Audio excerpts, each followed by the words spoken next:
Hi everybody, thanks for watching. I'm Courtney and we're here with Simon Plashkus to talk about Shuru and how it's going to save the world. Well, I hope so, Courtney, because it's sort of messed up, wouldn't you agree? Yeah, well, you haven't really explained it much to me, so if you could let me know exactly what you're trying to do with Shuru. I'll tell you all about it. Shuru aims to harness the power of recent developments in technology. When I say recent, I mean, last 20 years. The internet, mobile phones, fax machines, to allow people to come together on their own, almost spontaneously, to solve some of the world's largest problems. And how exactly do you plan to do that? Well, Shuru breaks down like this. It's really three things. It's a tool, it's a community, and it's a starting place. The tool means that you, or anybody else you know, or a small group of people, at your local humane society, for example, can come together and they can define a cause. They can define a social problem with the world and define a solution to that problem. The idea is that these are sort of experts in that area. And when I say expert, at least somebody who's interested. And they show people what's wrong, and they show people what they want to be done. And then the technology, the Shuru technology, gives them the ability to replicate both that message about what's wrong and what needs to be done, and the third piece, which is that they can actually take action without even doing anything, without going anywhere, without lifting their naked bums off of the internet surfing seat. People can take an action that will make a small, but in aggregate of course, big impact on progressing towards solving this problem. So, for example,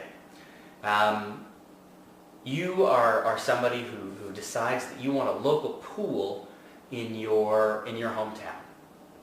This is a small problem. It's easily defined. You know who the decision makers are. It's the municipal government of some sort that gets to make a decision about how to proceed with that sort of pool and that sort of spending on parks and recreation. And so you define the problem. There's no pool now. You define the expected outcome. I want there to be a pool at some point in the future. And everywhere in between is, and you can fill in the blanks as you go along, but the most important first step is you need the political will. You need people who are in decision-making power to say, okay, we're going to do it. We're going to make a pool. But they're not going to do that on their own, presumably, otherwise it wouldn't be a problem anyway.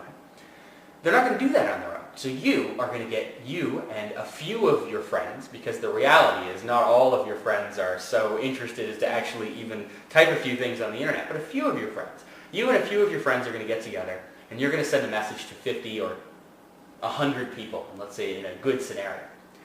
And the Shuru tool, the technology, allows you to multiply that initial group of people into thousands or tens of thousands or even millions on a large cause. How do you plan on reaching all these people? Well, essentially what happens is you have a cause creator, a cause author, somebody who comes up and says, you know what? That's messed up. I don't want that to be the case anymore. I want my school to have a recycling program. I want people to stop slaughtering animals in an inhumane way.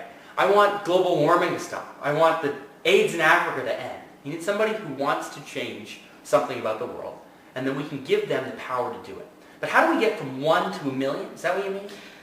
Well, how do you get all these people who are interested in the same cause to come together and notice that somebody has put it out there? Okay, that's a great question. Associated with each cause is a series of actions. And the actions can be something as simple as sending an email, or sending a fax to a senator, or donating money to some organization. But one action that is consistent across every single cause, and that is mandatory for all Shuru causes to have, is the ability to replicate the cause. And so just the same way that a virus makes you sick and it grows in your body from 1 or 10 virus cells to 1 million or 1 trillion virus cells, we're going to allow people to replicate the cause, so that when the action is replicate, what they do is they send an email, they receive an email, and then one person has it. And then that one person can send an email off to 10 or 50 or 20 other people. They can also send an SMS, a text message, to their friends to get them involved and interested. They can also post what's called a badge, a flash badge on their MySpace or their Friendster or their Facebook page. And they can also put stuff on other websites like a blog, and essentially to get people interested. So we'll have a whole bunch of different ways to get people involved and to get them interested and to get them to sign up. But the most effective and most important one will be the simplest, which is the email. The way it works is you as the cause creator might have a mailing list of, let's say, 50 people because you're really interested in this cause. And to those 50 people you send through the system, the system sends an email that says, Courtney really wants you to get involved. Here's why. Here's like a short summary of why you need to do this. You need to spend your 3 minutes and actually solve something. And then those people get that email and they click the link and they come to the site. And now 10 people are on the site. And let's say 5 of those people, half of them, decide that they actually want to do something. And then those 5 people send to 10 people. And now we've got 50 people involved. And if those 25 people send to 10 people, now we've got 250 people involved. And essentially, if a cause is articulated well, and we've designed the system properly, and that's really important, that we can go from 100 to 10 million people in as little as 10 or 15 steps. Now, those are just people receiving the information, receiving the email or the text message, not necessarily people who are interested in taking action. And that's very true. Often, especially with big political issues, not necessarily small municipal stuff, but just awareness is an important part of it, and that it's not necessary always to have people take action. But if you can get 10 million people to be aware that something is even an issue, the Arctic Wildlife Refuge, we're drilling for oil in it. Just the fact that people know that that's happening is good enough. But a small portion of those people, and even if that small is 15%, 15% of 10 million people is still a huge number of people, take action by donating some money or contacting a political representative, sending an email to the president, that sort of thing, that they can actually make a difference.